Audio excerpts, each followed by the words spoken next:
grown me as a person and an athlete. Without the help of them, I wouldn't be a college athlete. The amount of work they've done for me on my personal life and my athletic life has been amazing, and I can't thank them enough.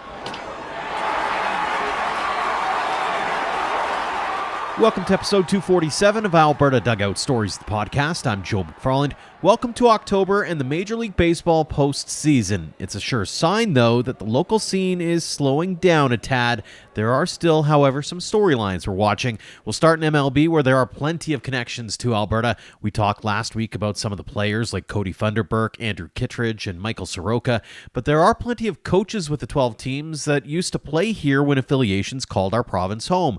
Among them, Arizona Diamondbacks manager Torey Lovullo, who played with both the Calgary Cannons and Edmonton Trappers in the mid-90s. Texas Rangers hitting coach Tim Hires was a member of the Medicine Hat Blue Jays and Edmonton Trappers, and the Houston Astros have a few coaches who once played here as well, including Alex Cintron in Lethbridge, Gary Pettis in Edmonton, and Dan Farova in Calgary.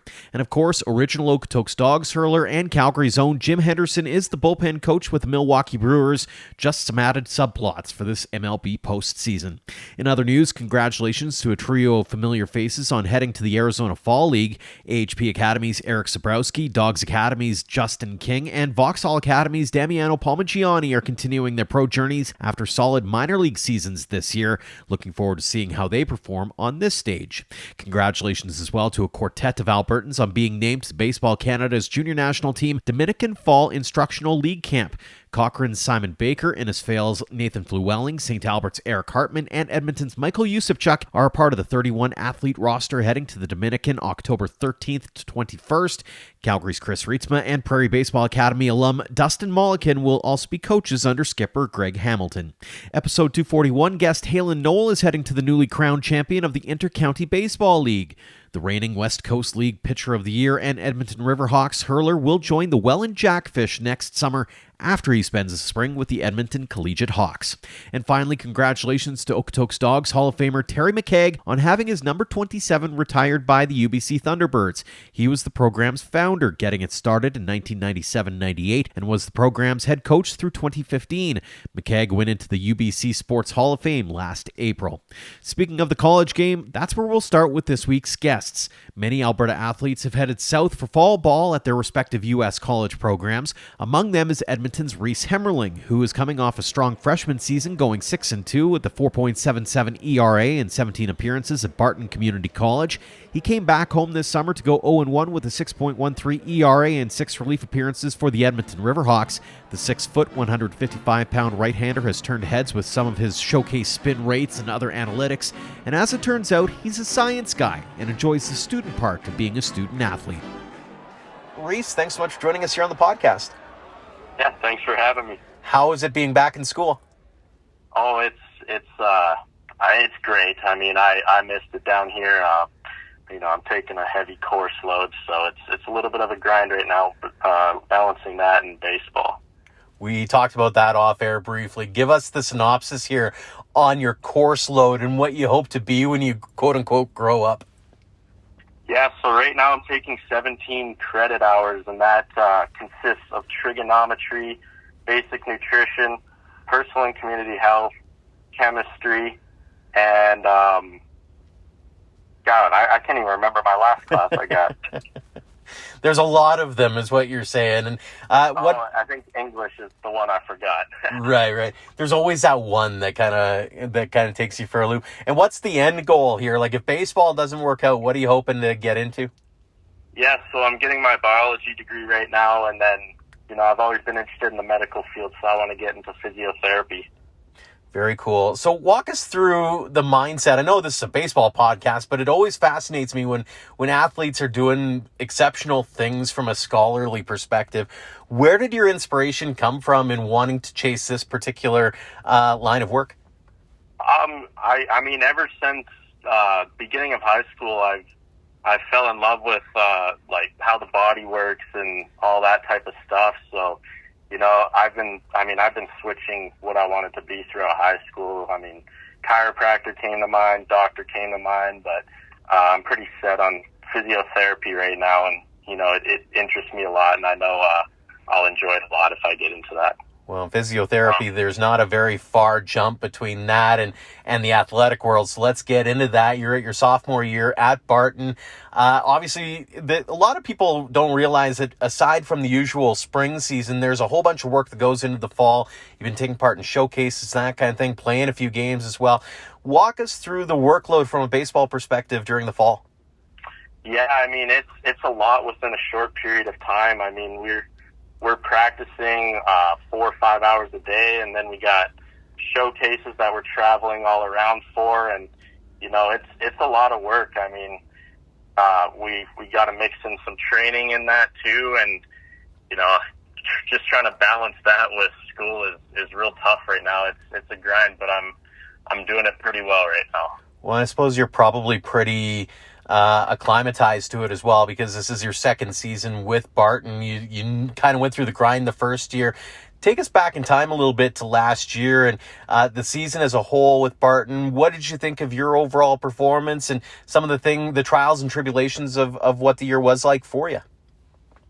Yeah, I mean, it was awesome. I mean, I showed up 2 weeks late because I didn't have the vaccine, the COVID vaccine, so I got denied at the border, and I had to get that. So I showed up late, and the boys were awesome, and getting me comfortable and moved in and all that. And I mean, it's from that, I knew that I was going to enjoy my time here, and I thought I did pretty well overall. I mean, there's some things I had to work on. I want to reduce my walks this year, lower the ERA a little bit, and but yeah, I had a blast last year. I mean, we set a win record at Barton, so I mean, it was awesome.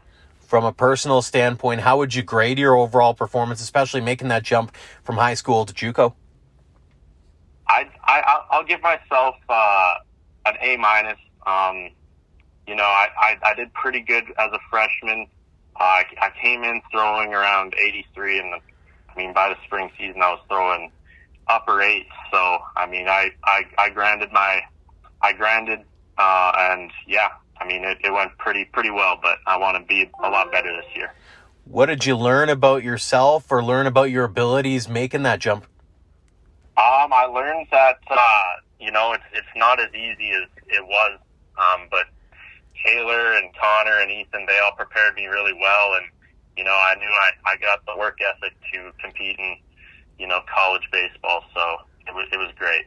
Did anything take you by surprise in making that switch over from high school and the comforts of home to another country and another school and another program? Yeah, leaving home was tough, but I fit in pretty well. I got used to it pretty fast, but yeah, that's pretty much. I mean, I moved in pretty well. Barton's known for having a solid contingent of Canadians on the roster. Did that make the transition a little bit easier, and knowing you had some people around you that had similar backgrounds? Yeah, for sure. I mean, we had Ricky Sanchez, Dryden Howes, and Aiden Hadley last year, and just talking with them a lot and getting to know them off the start, they made the move in a lot easier for me. You got to spend the summer back at home with the Riverhawks. Tell us a little bit about that experience. Yeah, that was awesome. I didn't join them off the start. My dad's battling some health issues right now, so I took time to spend a lot of time with him there. But he got out of hospital, so I mean, I joined them after that and played with them for the back half of the season, and it was a blast. I mean, the fans were awesome, the organization's awesome, and I can't wait to be back there next year. What was it like getting to suit up for a hometown team like that in a ballpark that you probably spent a little bit of time at during the course of your young career? Yeah, I mean, it was awesome. I got to play in that field with AHP quite a bit, but going into that in front of all those fans and being able to play, I mean, it was great, and also to play in front of family and friends, it was awesome. I can only imagine, especially given all the trials and tribulations with your father as well. That probably made it a little bit easier to swallow, in a sense, being able to look out into the stands and see some familiar faces and see them cheering you on. Yeah, for sure. It was great that he was able to watch me. So now you look ahead to this coming season. What kinds of things have you been working on to make sure that you've taken that next step and you can be a more prevalent feature for the Barton pitching squad?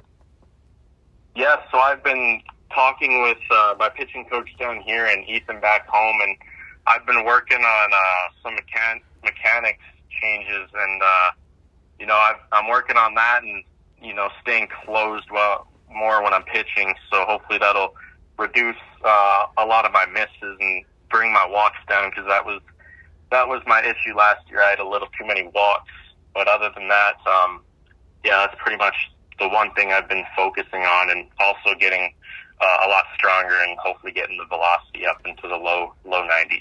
I'm always curious when a pitcher messes with things that they've been doing for such a long time. How foreign does that feel? Like, even just the slightest little difference probably means quite a bit to your overall delivery, doesn't it? Yeah, I mean, it feels really weird right now, but I know it's something I got to change, and hopefully that'll also unlock some velocity, staying close a little longer. But it feels weird, and you have to just kind of get over that bump of it feeling weird and to feel normal. Is it a major difference, or is it like a minor kind of tweak, like, hey, let go of the ball here when you talk open versus close? Give our listeners a sense as to what kind of change this all entails for you. Yeah, so it's like I don't do a very good job at pointing my back pocket towards the catcher, and my shoulders and my front side opens up early, which can cause some timing issues with my arm and cause a lot of misses. So I'm just working on, pointing that back pocket towards the catcher and, leading with my heel. Very cool.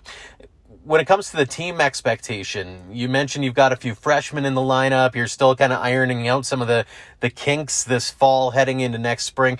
Do you have expectations of this team, at least from the early onset? Yeah, I mean, we got some guys on this team. I mean, the freshman class, they're pretty strong. We got some strong sophomores coming back, so it's going to be hard to repeat what we did last year, but I think we got a good enough squad that we can do something special. On a personal level, do you have any expectations of yourself or things that you'd like to accomplish by, say, this time next year?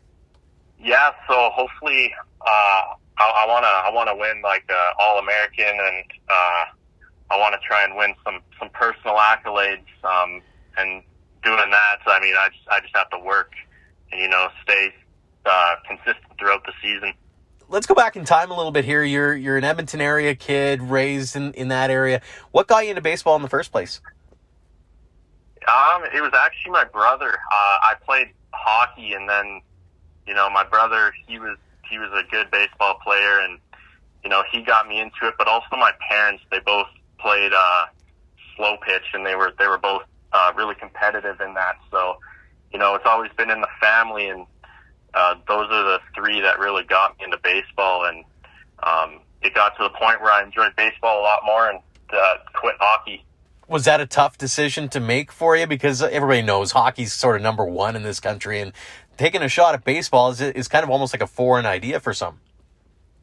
Yeah, no, it was really tough, because I mean, I think I was better at hockey than I was at baseball when I quit, but I enjoyed baseball a lot more, and that's the sport I wanted to work at. Did you have a favorite team or player growing up? Growing up, it's always been the Blue Jays, and my favorite player growing up, I mean, it switches, but I mean, right now my favorite player is Gosman. He's unreal, but growing up, I didn't really have a favorite player. I just kind of watched everyone, I guess. Mm-hmm. How cool is it to watch the Jays in a playoff run right now? Oh, it's going to be great. I mean, we actually have a Kansas freshman down here, and he's a Jays fan, so I'll definitely be watching with him along with the other Canadians on my team. Is there a different feel around this team at all? Like, from your standpoint, for me, I feel like I'll call it less fun. Like, there's a lot less shenanigans, but they're very business oriented, especially from a pitching staff perspective. What's your take on this team? Because they've been kind of a weird, frustrating team to watch for parts of this year. Yeah, I know. I mean, there's been a lot of ups and downs, but I think it all comes down to management. I mean, I just don't think Schneider's doing a real good job. But we got in the playoff spot. We'll see how that turns out in the playoffs, and hopefully we can bring back the World Series. Fingers crossed, especially with that pitching staff. You'd hate to see that effort go to waste because, man, they were on fire all year. Couple more for you here, and then we'll let you get going. I know you got class coming up fairly soon here.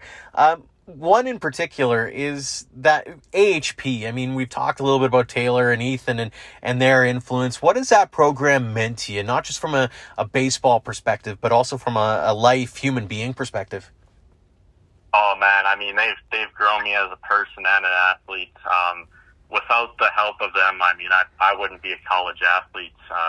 The amount of work they've done for me on my personal life and my athletic life has been amazing, and I can't thank them enough.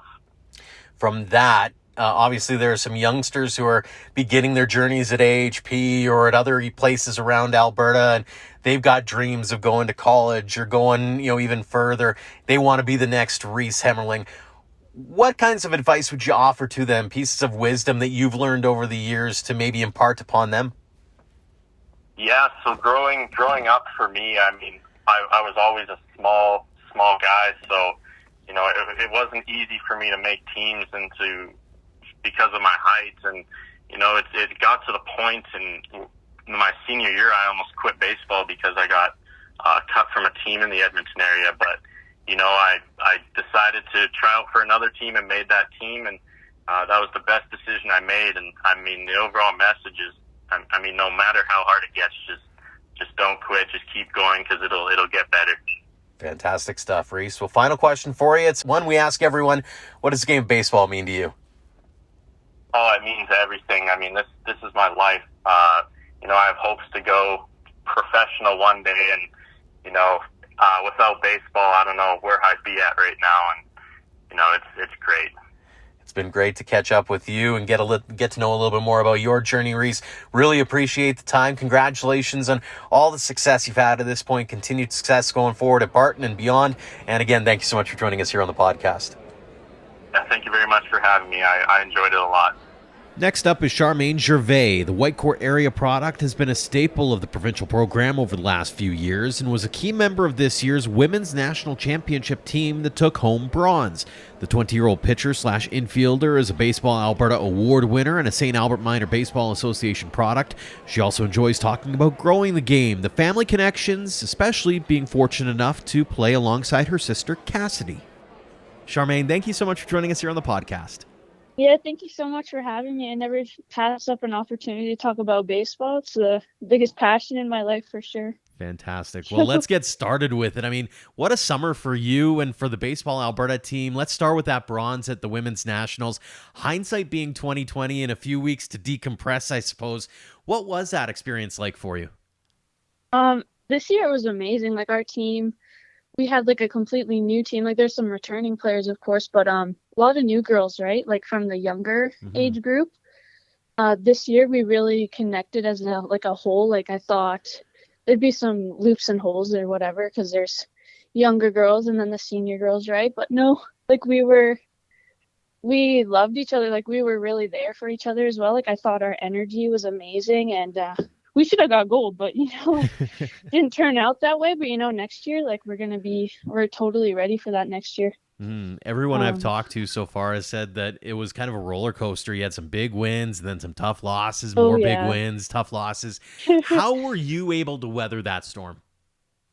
I've been in a lot of experiences like that before, like really close games. Like we had the game against Saskatchewan was intense. And then some like last year and the years before that too, like we've had some really, really tight games. And, like I think for myself, I see that pressure as like, it's more of a motivation to do more and more. Like I think under pressure, I perform a lot better. And it's more of a, let's get all of our energy going towards this win. Like, I don't want anybody sitting down on the bench. Like we're all up and we want it more than the other teams. So I think that really carries me through the games and stuff and helps me just push for the win even more. Like, it doesn't get us nervous. It can, it's a huge motivator. Yes, exactly. I think Sydney Moore was one who told us about Alberta grit. It's not pretty, but it gets the job done. Was that the Yeah. mentality on the field for this team? Oh, definitely. And as a team, we talked about it like before our games and after our games, like our grit with this team. Like, we really knew this year how to dig down deep and keep pushing, even though it wasn't going the way we wanted. There's some errors. Even on my end, like against the Saskatchewan game, I had 2 errors. It wasn't my best game, but the next 2 plays, I really dug down deep, and I was like, you know what? Let me get these outs, and that's all you can do, really. Mm-hmm. As weird as it sounds, I mean, you're 20 years old, but yet you're one of the savvy veterans, and you mentioned the youthfulness of this team. How impressed were you with how resilient that squad was? Like, especially after the semifinal game where you lose and you end up having to go to bronze, it could have been really easy to just kind of pack up and go home, and yet you persevered and managed to pull off the victory in that final game. Yeah, exactly. Well, as a team, we were like, you know what? We want a freaking medal. We're not going home to the airport. Like, we don't want to go home without a medal. And we're like, you know what? Like, if this is the best we can get right now, we're not going to just roll over and not place. We wanted a medal, and that's what we did. Mm-hmm. Such an eclectic group too. I mean, like you mentioned, young talent and some veterans as well. You also had some new faces that have been playing ball for a while. I look at Cassie Matlock as an example, having played softball down in the States and comes in and kind of becomes a key contributor to the team. How cool was it to see that team gel so well together and win a bronze with that young core? It was amazing, honestly. Like, Cassie was amazing. Like, now we're gonna be roommates. We just got a place together in Very cool. Edmonton that we're gonna be staying together. But no, I definitely didn't expect it. But with this team, it definitely surprised me, and more than like any team I've played on before. We really got together, and put our differences aside. Like, nobody was in the background. Like, it was a huge it was a team win this year. Mm-hmm. For sure. Speaking of that young core, one of them happens to be your younger sister, Cassidy. What did it mean to you to be able to play on the same roster as her? Like, for my mom, it's super special, and we always we get along very well. And then just playing baseball together too, that was a huge thing. Like, we're always there for each other, and it's amazing to have my younger sister.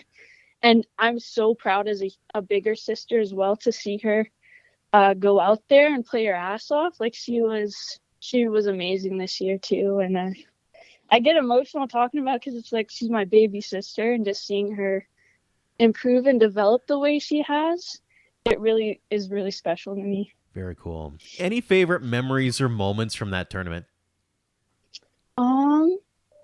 I'd have to say my favorite one is after our second game. I think it was against Ontario. We won our first game of that tournament, and after the game, we all went in our truck and we played this one song that we had after every game, and we were just all in the truck and we were singing it and everything, and we're like, that's when I really felt the team click together and come together as a whole. And I was like, okay, this is where we're going to be successful, and this is where we're going to be able to dig from. Love hearing the experiences of those tournament teams, because it happens so fast, and yet you're able to pull it together really well. So again, congratulations on that. Let's rewind the tape a little bit here and talk about your baseball past. We're chatting with you as you're on the family farm right now. You're north of Edmonton here. You grew up there. First off, who got you into the game in the first place? My grandpa, for sure. Like, ever since I was 4 years old, we were out in the field, even just playing catch. We had like my cousins out and everything, and we'd play some games and stuff. And then my mom's also extremely into it, so my mom and my grandpa definitely got me into it. Very cool. Were you a multi-sport athlete growing up, or were you a all baseball all the time kind of athlete? Well, like, baseball is number one since the first day I started playing it, but I also played basketball. I did track. volleyball, but baseball is the thing I was always doing. During the off season even, I was still throwing. Even with basketball practice, I'd stay after basketball practice and I'd be throwing. It's number one for me. It always has been. As a fan, did you have a favorite player or favorite team growing up? Definitely Marcus Stroman. Ever since he was with Toronto, he really meant a lot to me. Like just the way he carries himself, the way he motivates himself, even being a smaller guy, like throwing that hard, like that's crazy to me. I love his mentality and I've always loved it. So that really connected with me as a young player and even motivated me to keep playing. I've always loved Stroh for his swagger, to be honest with you. So I'm on the same Yeah, page he's with got you a lot. there. Yeah. When it comes to playing the game and that, it's one thing to know that it's a fun game and that you're having a good time with it. When did you realize that, hey, maybe I could do something with this, like maybe represent Alberta, for example? When I first started playing for the Alberta teams when I was 14, we got a gold medal in Dauphin, Manitoba. And ever since then, I was like, you know what? Like, I want to make Team Canada. That's a huge goal for me. Like, nothing's going to stop me, and I'm going to keep trying. And I want to play college level. I'm working my butt off on the off season and stuff like that. And that, like, ever since a young age, that's what I've wanted. And I'm not giving up until it happens. So, Who inspires you to get to that next level, whether it be a teammate or a coach or others in the game? Who's really kind of motivated you to get to that next level? honestly, my mom. My mom's been my number one supporter through everything. And she's really like, her and my coach Curtis from St. Albert, they've really believed in me when I've never had that feeling before. And that pushes me to work every day, like just even in the gym or throwing a baseball around or working on my footwork. They're the ones that really push me and motivate me. And honestly, like I want it so bad myself too. I don't think anybody could stop me from trying to. So Mm-hmm. Very cool. The motivation factor is definitely prevalent in your voice. You've won Baseball Alberta awards, for example. You've won tournaments. Yeah, I've had some great times on and off the field. Do you have a favorite moment or memory where you sit there and go, I can't believe I'm here. I'm getting to do this? well, there's this tournament in Lethbridge. It was Mother's Day, and my mom was there. My grandpa was there. I had some relatives from BC come out to watch me, and I was playing at second base, and I made this diving play, and my mom, like, she she was like, she's going crazy in the stands, and then after just seeing her and my grandpa and how proud they were of me, that was probably my favorite moment of all time. No, it just like it means a lot to me, like with my family and stuff, that they're there to support me. So that definitely will be with me for the rest of my life. What's it meant to you to be able to represent Alberta on the national stage like you have, whether it be this year or any other year? It means a lot. Like Alberta, we got that grit, and every year I think our team comes together more and more. And we really show everyone that, you know what, like we deserve to be here. We're not no joke. Like you can't just push us around. Like we're really gonna dig deep and we're gonna be a problem for you guys like every single time. We have very good attitudes about us, and I think next year that gold medal's ours. A couple more for you here, Charmayne, before we let you go. For those girls and young ladies out there who are thinking, or even their families are thinking about getting them into baseball, maybe have that hesitation, or maybe they're just starting out on their journeys and are looking at you and going, I want to be like her one day.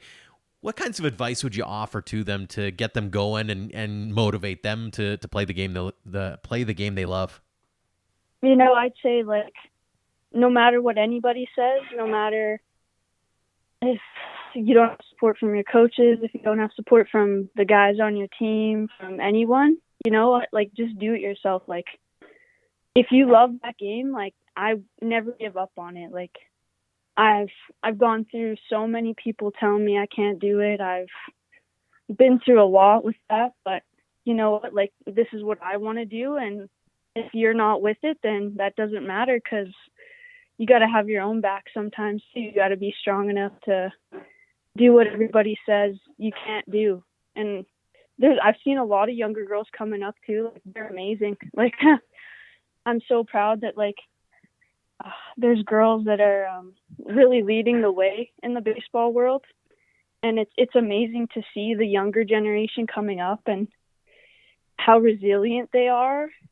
And yeah, that means a lot to me for the younger girls too. Like, I wouldn't give up. I don't care. Like, be stubborn as you can be. Mm-hmm. This is our game too. We've shown that we can play. You know, for the younger girls, just keep going at it, keep showing up. I heard from a few who said, hey, it was so cool to be able to like sign autographs at national championships as an example, or, you know, be able to be the influence or the inspiration for those younger generations. How cool is it to be that person or that athlete for that younger generation? Well, that honestly is the most important thing, I think, for me. Being an athlete, you want to, especially for the younger girls, you want to be a leader. You want to show them they can do anything. Like, anything's possible for them. Just seeing younger girls around St. Albert, there's starting to be more and more girls in each city and stuff, and that's amazing to see. It brightens my day, and it makes me feel like even after I fail at something or fail at practice or something, there's always something to look forward for. Like, for those girls, just keep on working. Very cool. My final question for you, it's one we ask everyone. What does the game of baseball mean to you? It's everything to me. Ever since I was a young girl playing baseball, just going it for the first time, like, it's been my life. I've dedicated everything to it. I've driven to play baseball. I've driven 6 hours a day to go to practices. Like, it's everything to me. It translates into life as well. Like, and you make amazing friends at it too. Like, all the girls in the national team, and have friendships for life because of baseball. And just like my work and everything, it's all come from baseball. It means the world to me, and I'm going to keep playing as long as I can. Charmayne, really appreciate the time. Congratulations on all the success you've had to this point, continued success going forward and in your baseball journey, and really appreciate catching up with you. Thanks so much for joining us here on the podcast. Yeah, thank you for having me. I really appreciate it. Finally, Stevyn Andrachick has had a fascinating journey in baseball. Originally from Montana, he has succeeded at every stop, eventually becoming the first American to suit up for the Vauxhall Academy of Baseball. The utility man suited up for Team Grey at the Canadian Future Showcase this year and was uncommitted until about a week ago. The 6-foot, 175-pound right-hander has announced he's committed to the Division I Sacramento State Hornets after he graduates high school next summer. Stephen, thanks so much for joining us here on the podcast. Thank you. Just announced you're heading to Sacramento State University to continue the baseball dream. How did it feel to finally make that news public? It was really good. It's always been like a life goal to go D1, right? And it was good to just kind of get the recruitment process out of the way and to focus on more baseball now. What was it about Sac State that made you go, I want to play there? When I went on my visit, the coaches were great. The town was awesome, and the campus was cool. And I'll be rooming with Brett Getz, so that's even cooler. Talk about that relationship and friendship, and also being able to have someone familiar to you, so you go down there not necessarily being a complete stranger. Yeah, like he's always like, even since like day one I've came here, he's already been here for a year, but he's always like pushed me to be a better player, always trying to get me in the weight room, always trying to get me to do extra stuff with him. So, you know, you couldn't ask for a better friend. Mm-hmm. Aside from Getz, who else did you lean on when you're trying to get this all lined up and try to get your next step of the baseball journey going? You know, Coach Mack was a huge part in it, like huge part. He helped me with all the way through it. Same with my parents. What excites you most about the opportunity to head down there? Good baseball, cool conference, like travel a lot, nice place, California. Couldn't ask for better weather. It has been an action-packed few weeks for you. You were part of the Canadian Future Showcase in Toronto as well. What was that experience like for you? That was really cool. Like, I didn't know what to expect because like I've never heard about it. And then like once you get there, you're like almost like starstruck. Like this is sweet. Some guys talk about being a little awestruck when they first step out onto a big league field like that. Did you get the butterflies a bit as you took those first steps on the turf? I never got the butterflies. Like I was never nervous. Like I was like, all right, this is still baseball, but like it was just cool. Like being there, like the field was sweet. Everything about it was just pretty sweet. What was your biggest takeaway from that event from a personal and playing perspective? There's a lot of good players out in Canada. Way more than I suspected. There's a lot of good players. Let's get into this a little bit here because you've mentioned the, hey, this is in Canada part. For those who don't know, you're originally from Kalispell, Montana. How did you get into the game in the first place? Yeah, when I was like, I don't know, like ever since I grew up, my dad's always played a little slow pitch softball. And I remember just being down at the fields every day, just shagging for him when they'd take batting practice or something. Like we'd have like little mini baseball games there. Like me, my brothers, and like other kids, and we just like throw it like full on baseball, go out to the outfield and set up like short bases, and it was a lot of fun. I remember that. That's really what got me into baseball. Did you have a favorite team or a player growing up?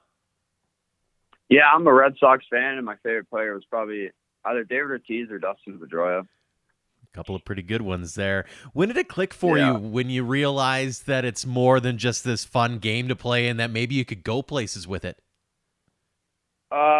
Probably like 10 to 12. So like when I was like 10, I was playing with like the Banditos, which was like the third ranked team in America at the time.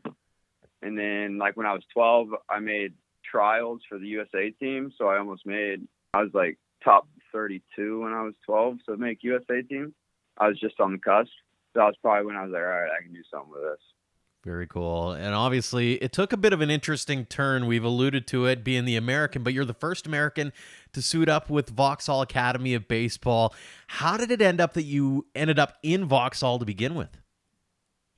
So I was homeschooled before Vauxhall, and then my mom was looking for somewhere I could go play and do schoolwork, and she was doing a little digging on the internet, and then my brother was at college in North Dakota, and he brought back Canadians for Thanksgiving, and they just kept talking about this Vauxhall place. So then, like, we didn't know what it was. They were just like, this place is good, blah, blah, blah. It's like, I had somewhere to go, so I'd go.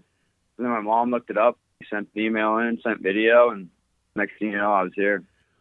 Was that a bit of a challenge in your mind at the time, being a high school kid, thinking, okay, I'm going to not only go to another town away from home and that kind of thing, but also, cross international boundaries and do something completely different like you did?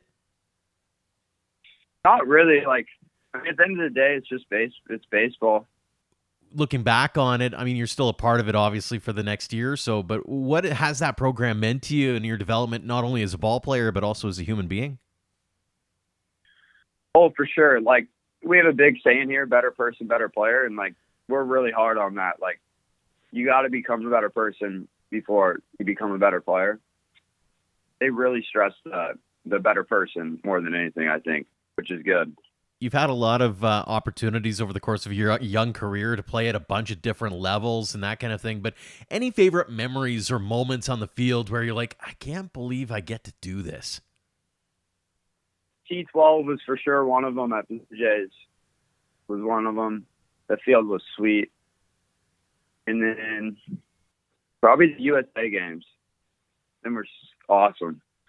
I was playing them with like, what do they call it? NTIS, I think it's called. Mm-hmm. I played in them my first year. It was awesome. You also got a chance over this past summer to play with the Brooks Bombers, get a few games in at the college level. As a high school guy, does that give you a little bit of a vote of confidence knowing that you compete against some of these better college players? Oh, yeah, for sure. Especially when you're playing against the 24, 25-year-olds. Like, now you know what to expect. You get better for sure. Like, facing that pitching every day, you get a lot better than facing 82, 85. Like, once they start throwing the 88, 90, like, you're going to start being on time more. You're going to start catching more barrels for sure. Looking at some of the stats as well, you topped the list at a recent Vauxhall Bucks Scout Day for PBR. You hit one at 101.6, and I'm always curious when you get a hold of one that hard. Do you know you've hit it that hard? Like, talk us through how different it is when you hit kind of a bloop single versus when you hit one at 100 plus. Oh yeah, you don't feel it off the bat. You for sure know when, like, you know the difference from a 95 to even 100. You for sure know the difference of the feeling. Even the end of the bat, yeah, like, it feels good, like hitting it off the barrel like that for sure. What's been key to your development in being able to hit the ball that hard, to be able to make the impression that you've made at every step along the way that you've made? We have an indoor batting cage in my backyard, which would be a big one that I think I can hit. I mean, I'd be out there every day in the winter, even just sitting in our indoor, just getting stronger, getting bigger. Still got a lot of room to grow on that one, though. Speaking of, when you look ahead to your own future, whether it's at Sac State or obviously the goals to go pro, get to MLB, that kind of thing, what's your ceiling? Put on your own scouting hat on yourself, and what do you see yourself as being when it comes to being a ball player? I would like to say pro ball for sure. I think I could definitely play pro ball someday if I just keep putting my head down and working hard for sure. Only time will tell. Couple more for you here, Stephen, before we let you go. For those just starting out on their baseball journeys, maybe they're in their first days at an academy like Vauxhall. They see you in the halls and they want your best piece of advice that you can give them to get to the next level, to get that commitment like you've gotten or even go beyond. What kind of advice would you give to them? To be mentally strong. I think the game's 90% mental for sure. You just got to be mentally strong, not worry about if you have a bad at bat, you got to worry about the next one. Like, that's the biggest part, in my opinion. I think you can't get down on yourself. Fantastic stuff. Final one for you. It's the one we ask everyone. What does the game of baseball mean to you? You know, it's my life, right? I mean, I've been doing it since I could remember. It means a lot. It's probably like, if I didn't have it, like, who knows what I'd be doing right now. Does that make sense? For sure. Well, really appreciate the time again, Stephen. Congratulations on all the success. Congratulations on the commitment as well. Looking forward to watching you in your future. Continued success going forward. And again, thanks so much for joining us here on the podcast. Thank you. Thanks again to Reece Hemmerling, Charmayne Gervais, and Stevyn Andrachick for joining us this week. And thanks to all of you for downloading and listening. If you like this or any other episode, make sure to drop us a rating and review, as those actions help spread the word about ADS. We'd also like to tip our caps to our Platinum supporters for all they do for us and for baseball in Alberta. The Okotoks Dogs and AHP Academy have been phenomenal partners, and we really couldn't do what we do without them and all of our sponsors. To learn more about them all, head to albertadugoutstories.com/supporters. Until next time, thank you for all of your support online, on social, and on air of Alberta Dugout Stories.